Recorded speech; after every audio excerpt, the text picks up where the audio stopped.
Nous ne voulons que la liberté. La liberté d'être nous-mêmes. Et d'anéantir les non-sorciers.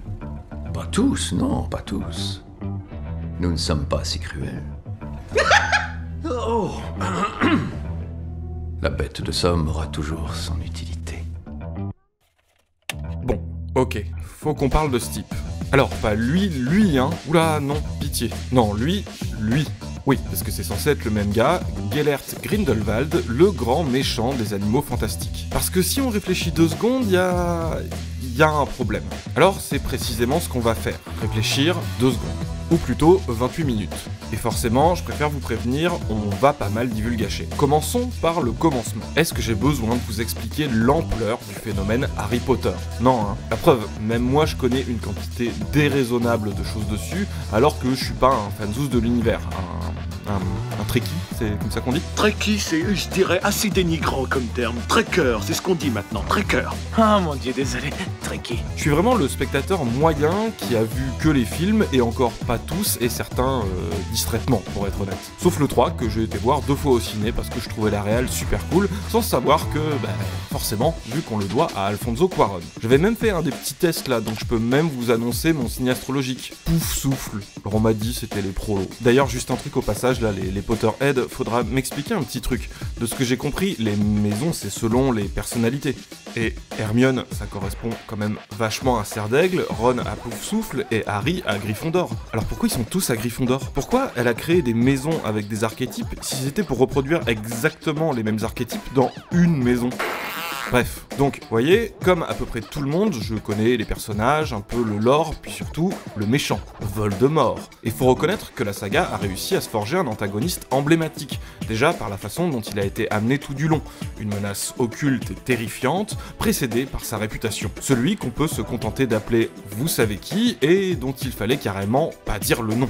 Alors que je l'ai dit, mais ici, vous le savez, on n'a pas peur de dire les termes. En réalité, il faut appeler Voldemort par son nom, parce que ça lui enlève son pouvoir. Une exposition, somme toute, classique, mais toujours très efficace, avec le trope de « y a une menace qu'on croyait vaincue, et qui est en train de revenir en force, et il y a des gens qui font les Cassandres, avec les autres qui refusent d'y croire, ou font mine de ne pas le croire, parce qu'en fait, ils sont complètement de son côté. » Bref, la même chose qu'avec Sauron ou le fascisme. Justement, puisqu'on parle de ça, Voldemort est un méchant cré-cré méchant, tellement méchant que ça se voit sur sa gueule.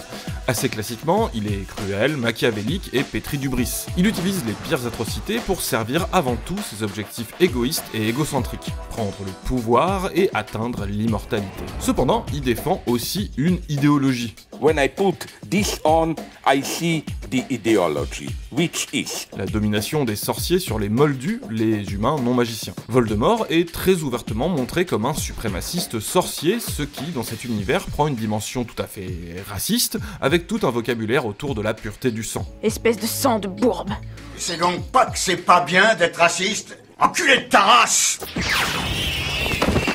En réalité, il incarne à l'extrême les pires aspects du monde des sorciers, portés par des idées de hiérarchie sociale et raciale envers les moldus et les métis, mais aussi les autres peuples dans un système, je le rappelle, esclavagiste, où tous les peuples n'ont pas les mêmes droits. A group of golden statues larger than life-size stood in the middle of a circular pool. Tallest of them all was a noble-looking wizard with his wand pointing straight up in the air. Grouped around him were a beautiful witch, a centaur, a goblin, and a house elf. The last 3 were all looking adoringly up at the witch and wizard. Now, if you get wizard supremacist vibes from this statue, you're supposed to. This is all a conscious reference to real-world statues that give off white supremacist colonialist vibes, featuring usually white men in positions of power, lording over their presumed inferiors. So in this statue, you've got a wizard holding up his wand, the symbol of his power, above the lesser races who are forbidden by the Ministry of Magic to use wands themselves. This statue is a literal monument to the hypocrisies and inequalities in the wizarding world, and it's here that Voldemort is revealed to the world because it's from this inequality and hypocrisy that he draws his power. It turns out that not all evil in the world stems from Voldemort, quite the opposite in fact. Voldemort's authoritarian violence and desire for control is merely an extension of the systems that already exist in the world. Par conséquent, loin d'être un vilain terroriste solitaire, Voldemort agrège à lui des fidèles séduits par son projet politique, et tout particulièrement parmi l'aristocratie et les élites sorcières, au sommet de ces hiérarchies sociales et raciales. Bon, voilà, hein, pour une analyse globale de tout ça dans l'univers d'Harry Potter, je vous renvoie à la vidéo de Sean. Alors, par contre, pour l'instant, c'est qu'en anglais avec traduction française automatique, mais bon, je vous laisse ça là. Donc, c'est à ça qu'il fallait trouver un remplaçant dans la nouvelle saga préquelle à Harry Potter, les Animaux Fantastiques. Moi j'aime bien les animaux. Parce que oui, là, Warner allait pas cesser de traire la poule aux œufs d'or. Alors, comment assurer la relève de Voldemort? Ben, à première vue, en refaisant un Voldemort. Bah ouais, logique. Car Grindelwald est lui aussi un puissant suprémaciste sorcier qui cherche à prendre le pouvoir en mobilisant ses fidèles. Mais à première vue seulement, et c'est là où ça devient intéressant. Et surprenant, voire... En vrai, ça me fascine. Genre, vraiment. Et je sais que ça peut paraître bizarre, parce que, oui, voilà, c'est juste un Voldemort recyclé, c'est totalement ce qui est attendu d'un truc Harry Potter, ça passe comme une lettre à la poste. Sauf que le traitement des méchants, c'est un sujet qui m'obsède. Et un type de méchant en particulier. Vous savez, ces méchants où t'as presque envie d'être de leur côté. Ceux qui font pas le mal pour leur pomme, hein, au moins en apparence, mais au contraire pour un bien supérieur, pour mettre fin à des trucs dégueulasses ou pour créer un monde meilleur.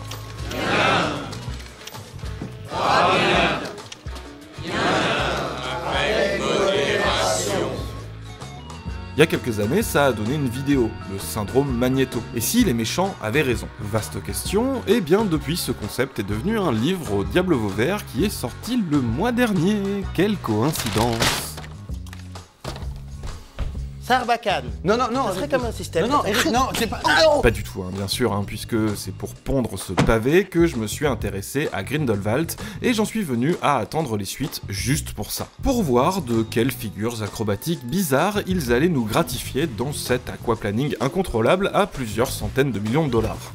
Ah, qu'est-ce que je donnerais pas pour être une petite souris dans les réunions d'écriture de ce grand machin. Faut comprendre que les Animaux Fantastiques, eux, ne se basent pas sur des bouquins, ou plus précisément, Fantastic Beasts and Where to Find Them est un livre qui existe dans l'univers d'Harry Potter et que J.K. Rowling a publié en vrai pour une levée de fonds caritative. Il s'agit en fait d'un bestiaire des créatures de cet univers. Cette nouvelle saga raconte les aventures de son auteur fictif, Newt Scamander, Norbert Dragono en français. Norbert Dragono! Dans les livres originaux de Harry Potter, ce personnage, Newt Scamander, est seulement évoqué comme auteur du livre Les Animaux Fantastiques. Et dans la traduction française de Jean-François Ménard, comme d'autres noms propres un petit peu sorciers, magiques, ça a été traduit en quelque chose d'un peu pesant et symbolique, quoiqu'un poil franchouillard, sans se soucier de la synchro labiale, du nombre de syllabes, etc. Et c'est normal, c'est un livre. Donc quand Warner annonce qu'ils vont faire une saga cinématographique basée sur ce personnage, c'est un peu compliqué. Ces films ne sont donc pas à proprement parler des adaptations, ce qui implique un exercice d'écriture très différent. Cependant, cette histoire originale se déroule dans l'univers de, et surtout avant, Harry Potter, sous le contrôle de J.K. Rowling quand elle n'est pas occupée à militer contre les droits de ses consoeurs, ce qui semble lui prendre un temps fou. J.K. Rowling, pétasse! Retenez bien parce que ces conditions d'écriture ont des conséquences sur l'œuvre, notamment le fait de ne pas pouvoir changer ce qui se passe après. Elles résultent tout d'abord dans le choix comme antagoniste d'un personnage déjà mentionné comme un méchant particulièrement marquant de l'histoire de ce monde, mais suffisamment peu présent pour conserver des libertés. Gellert Grindelwald apparaît une fois dans Harry Potter, hein, c'est lui là, le type que Voldemort tue pour récupérer la Triforce ou je sais plus quoi. Il y avait donc déjà une forme de passation symbolique hein, entre deux grands méchants sorciers au profil a priori similaire. Surtout, malgré ses apparitions limitées, le rôle de Grindelwald dans cet univers était déjà assez bien établi.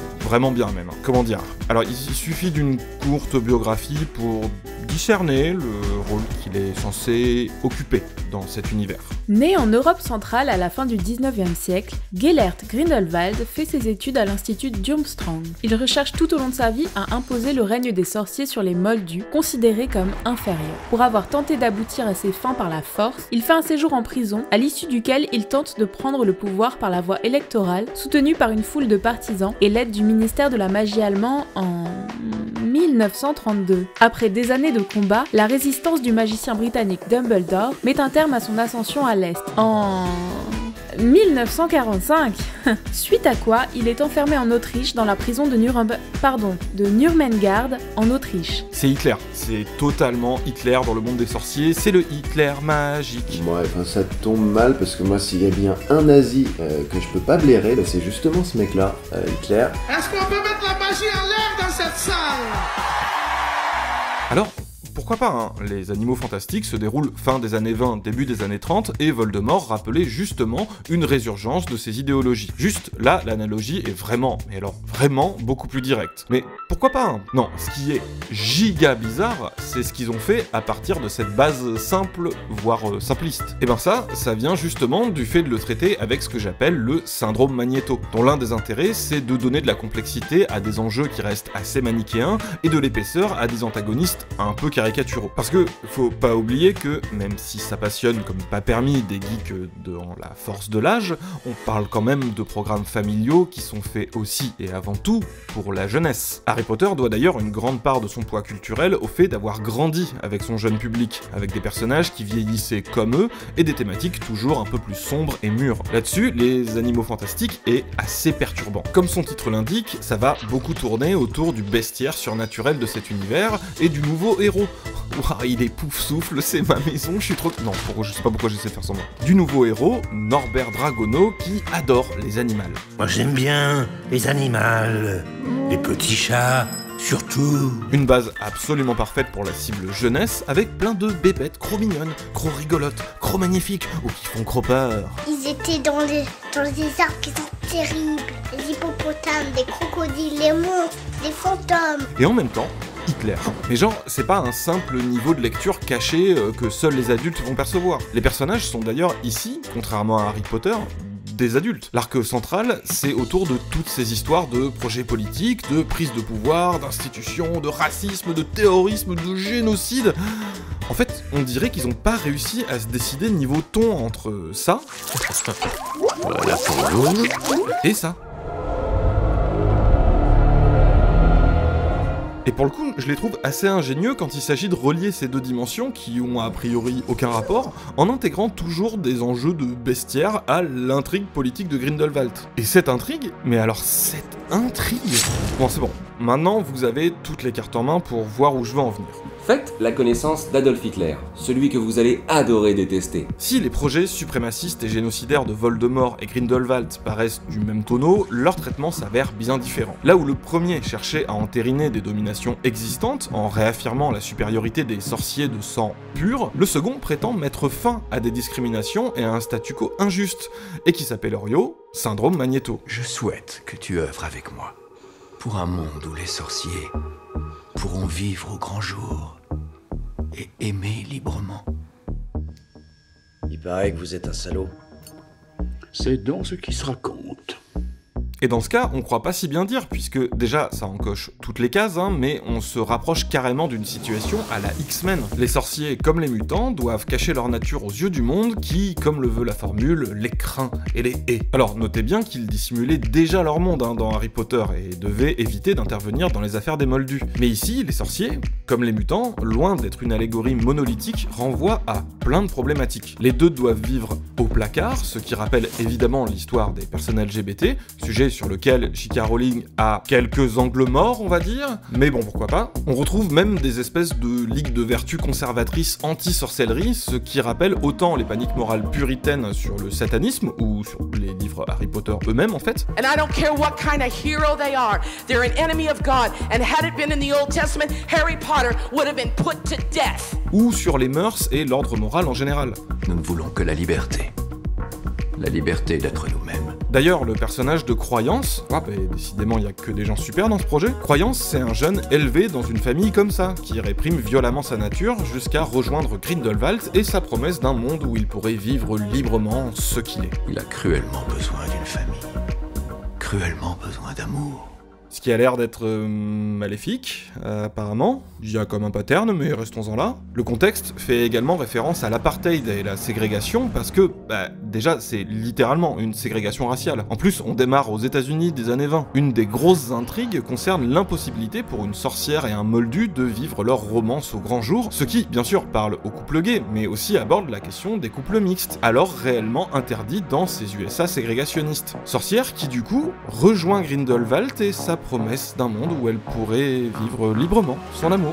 Mais restons-en là, vous commencez peut-être à sentir des trucs qui clochent, hein. Bon, évidemment, tout ça est polysémique, hein, et comme les X-Men, ça parlera aussi aux ados mal dans leur peau, aux geeks, aux queers, aux freaks, etc. Thématique similaire donc, avec dynamique gentil-méchant similaire. Si vous vous souvenez bien, Magneto aussi est souvent dépeint comme un suprémaciste mutant, tellement il défend les mutants. La magie s'épanouit seulement chez des êtres d'exception.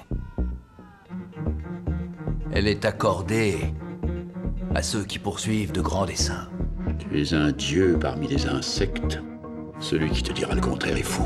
Tandis que son rival Xavier est modéré, et il a juré de protéger ce monde qui pourtant les craint et les hait. Donc, en lieu et place du professeur Xavier et de Magneto, ici, les frères ennemis Dumbledore et Grindelwald partageaient un temps le même combat, et une relation très forte, hein, romantique carrément ici. Un point qui dépasse les seuls enjeux narratifs autour de leur relation, puisque, comme on l'a vu, Grindelwald est celui qui prône que les sorciers sortent du placard, là où Dumbledore regrette la situation, mais s'oppose à lui sur les solutions pour y remédier, préférant que les choses changent petit à petit de manière pacifique, en se faisant accepter et en refusant de bousculer trop le statu quo. Statu quo pourtant explicitement dépeint comme injuste, avec des conséquences tout à fait néfastes. Mais moins pire, bien moins pire que ce que propose le méchant pour régler le problème. Politique de respectabilité contre transgression, modéré contre radical, Xavier contre Magneto, et devinez lequel est le gentil et lequel est le méchant. Voldemort promettait aux siens la domination, Grindelwald promet aux siens leur émancipation, par la domination. Mais vous voyez la différence. Pareil, mais différent. Il ne devient pas juste un recours pour ceux qui souffrent de la situation, mais le seul qui cherche vraiment à la remettre en cause. D'où un trope assez courant de ce type de méchant, car les horreurs du XXe siècle, justement, sont passées par là. Ce projet d'émancipation cache en fait un projet totalitaire. L'utopie vendue a en fait tout de dystopique. Plutôt que supprimer une injustice, il veut la remplacer par une autre, encore plus grande. Le méchant instrumentalise des ressentiments légitimes à des fins abominables, et tout doit être mis en œuvre pour l'arrêter. Un classique. Mais quand même, que le personnage qui défende la fin de la ségrégation et de la discrimination soit le Hitler magique. J'espère que vous voyez en quoi c'est pas le choix le plus inspiré, hein, ou en tout cas, c'est un peu bizarre. Parce qu'attendez, on n'a pas encore vu le pire, loin de là. En fait, quand on le compare à Voldemort, c'est assez criant que Grindelwald ait pas du tout traité de la même façon. Déjà, d'un côté, on avait ce type atroce, décrit comme un psychopathe, sans la moindre once d'empathie, un monstre même jusque dans son apparence, cruel et entièrement tourné vers son intérêt personnel d'immortalité et de domination globale. Là, on a quelqu'un qui montre, avec plus ou moins de bonne foi, une forme d'idéalisme, tout tourné vers son projet politique, comme une espèce de révolutionnaire terroriste, qui d'ailleurs montrera des remords lors de ses années de prison. Quelqu'un qui, contrairement à Voldemort, est capable d'aimer, croit en son truc, et vend aux autres un monde, en apparence en tout cas, meilleur. Il semblerait que, malgré son hubris et sa soif de pouvoir, Grindelwald croit sincèrement en la justesse de sa cause. Juste, il s'est convaincu que son intérêt personnel coïncide avec l'intérêt commun. Ça tombe bien, ça dit donc. Les films, d'ailleurs, lui donnent de l'épaisseur en laissant entendre que la cause elle-même est pas déconnante. Juste, sa solution et ses méthodes, ça va pas. Là encore très classiquement, on vous le rappelle bien, en forçant sur sa cruauté gratuite. Plus sincères encore sont les gens qui le manipulent pour le rejoindre, au profil très différent des fidèles de Voldemort, avides d'asseoir leur domination. Cette intrigue-là, sur les unions mixtes, ok, on peut se dire que Queenie a de bonnes raisons de se laisser convaincre. Quel monde nous pourrions bâtir pour l'humanité tout entière? Nous qui vivons pour la liberté, pour la vérité et pour l'amour.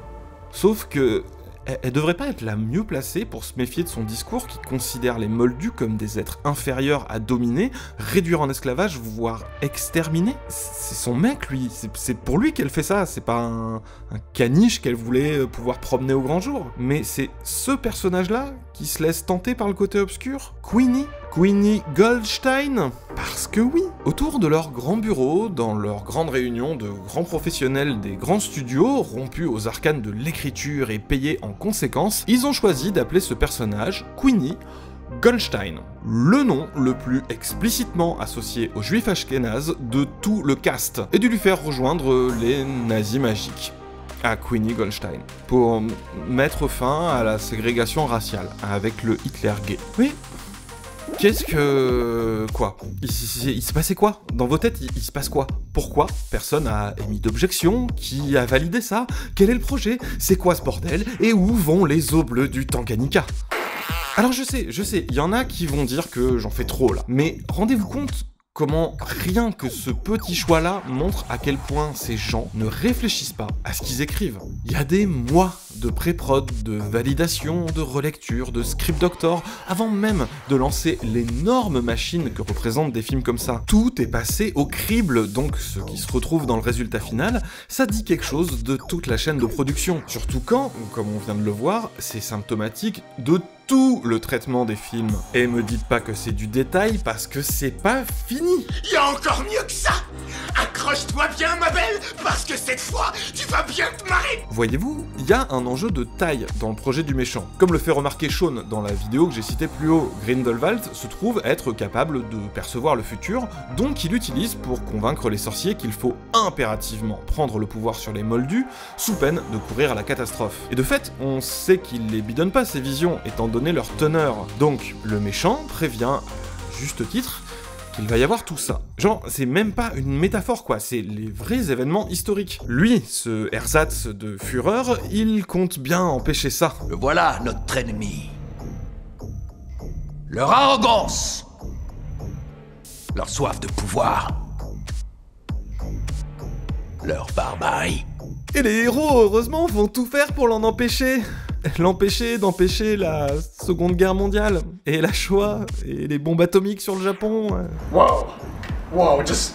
Wow. Bravo. Alors, son plan consiste à une dictature raciste des sorciers et un autre génocide. Donc, voilà. Évidemment, les gentils, ils peuvent pas accepter ça. Et heureusement, ils ont un plan à eux, bien meilleur vis-à-vis de ce qui va se passer. Pas du tout.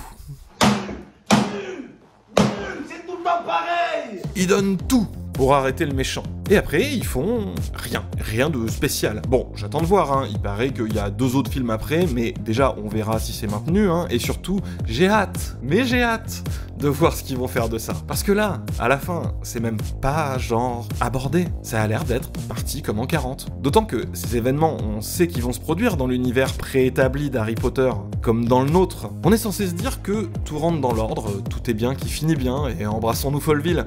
Sauf que là, cet ordre, c'est la ségrégation, l'Holocauste, la guerre mondiale et atomique, j'en passe, et des meilleurs. Et on est censé accepter des héros qui n'essaient même pas, ne serait-ce que de trouver le début de la queue d'une action peut-être à faire contre ça. Parce que le plan du méchant, très méchant, c'était pire. On est censé accepter qu'il fallait tout donner, mais alors, tout donner contre cet horrible Hitler de la magie, mais rien.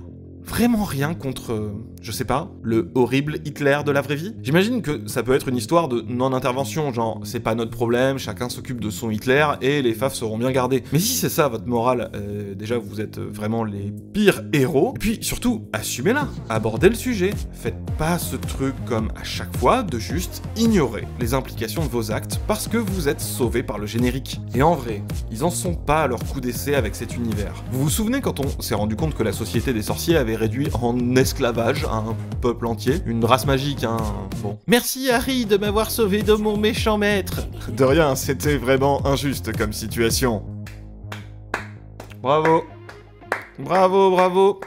Mais, et l'esclavage en fait? And the final sentence of the novels is all was well.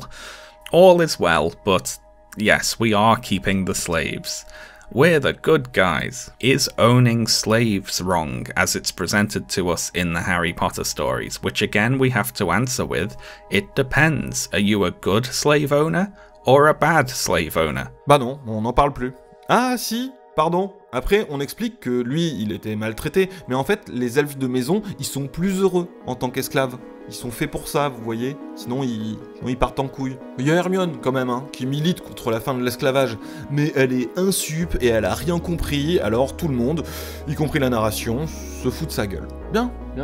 Ah, puis il y a le jeu, là. Le jeu qui est sorti, vous voyez. Celui qu'apparemment il fallait boycotter, comme si les boycotts, ça marchait. Alors, voyons voir. Ah, on va affronter la rébellion des gobelins qui veulent des droits et qui se rallient aux mages noirs, avec des références à des vrais pogroms. Waouh! Ça, vous me direz, hein, j'y ai pas joué, mais ça promet du bon gros syndrome Magnéto. Et encore, je reviens pas sur le goût douteux des tropes collés aux gobelins hein, dans cet univers, mais juste... merde quoi. Just to head off a potential criticism here, you might say, Sean, what are you expecting here, morality-wise, from the children's book series written for little babies? Aren't you taking this a little bit too seriously? And the answer to that is that I don't really like the assumption that stories are unable to be criticised because they're for children. After all, you can have stories for children that are executed very well and stories for children that are executed very poorly. Also, while the first stories are written for little babies, the later Harry Potter novels are intended for increasingly older audiences, and it also gets increasingly political. In the early novels, politics is something that children occasionally glimpse adults doing, but it's largely above their ability to influence, because they're 12. Later, however, the politics of the wizarding world become a key component of the stories. Bon, en soi, ils écrivent bien ce qu'ils veulent. Ils peuvent même écrire des choses épouvantables, hein, c'est leur droit. Sauf que là, c'est pas ça le problème. Le problème, c'est qu'ils font genre aborder des sujets, puis ils font nimp avec, et ils assument que dalle. Ça a au mieux aucun putain de sens, au pire c'est totalement irresponsable. Et je sens bien les gna gna arrêter de tout politiser, parce que apparemment quand des personnages noirs ou homo ou je sais pas quoi existent dans des œuvres, ça c'est politique, là on peut critiquer, mais quand ça parle ouvertement de l'esclavage, de racisme, d'événements historiques ou de... carrément de politique en fait, ça par contre, faudrait pas le politiser. Palace, c'est un endroit où les gens très riches ils gagnent 12 000 francs par mois. Attends. Alors, moi je veux bien, hein, mais en échange, arrêtez d'être aussi puéril. C'est pas parce que vous êtes pas exigeant qu'on doit se rabaisser à ce niveau. Premier degré, s'ils savent pas traiter ce genre de sujet, qu'ils leur foutent la paix et qu'ils fassent des histoires de bébêtes magiques rigolotes. C'est trop bien, les histoires de bébêtes magiques rigolotes. C'est un truc jeunesse, donc on s'en fout, les gamins, ils captent pas tout ça. Mais déjà, c'est quand même important, ce qu'on donne à bouffer aux gosses, mais surtout, si c'est ça, très bien, faites des belles histoires de jeunes magiciens incompris au grand destin et tout. C'est mortel. Forcez pas des trucs aux chausse-pieds pour avoir l'air adulte et complexe si vous êtes pas prêt à traiter ça de manière adulte et complexe. Normal, hein. Cette industrie accorde beaucoup trop d'importance à comment continuer à capitaliser sur ces univers plutôt qu'à quoi faire avec. Mais normal aussi qu'on se dise que si certains créatifs ne manquent pas d'occasion de continuer à s'enrichir sur des succès, ils manquent pas mal d'occasions de fermer leur gueule sur certains sujets. Et à ceux qui sont déjà en train de ouin-ouin en commentaire parce que je politise cette pauvre J.K. Rowling, j'aimerais rappeler que c'est pas moi qui ai commencé. Je lui ai rien demandé. Et personne lui a demandé de parler de tout ça. Au fond, ce qui me saoule vraiment, c'est que ces projets regorgent de créatifs qui font leur taf, qui essaient de bien faire, qui sont pleins de talent, de savoir-faire et d'idées. Des créatifs qui se retrouvent, comme d'hab, prisonniers des décisions catastrophiques de ceux qui ont la main sur le porte-monnaie, et donc sur les imaginaires dont nous abreuve cette économie du divertissement.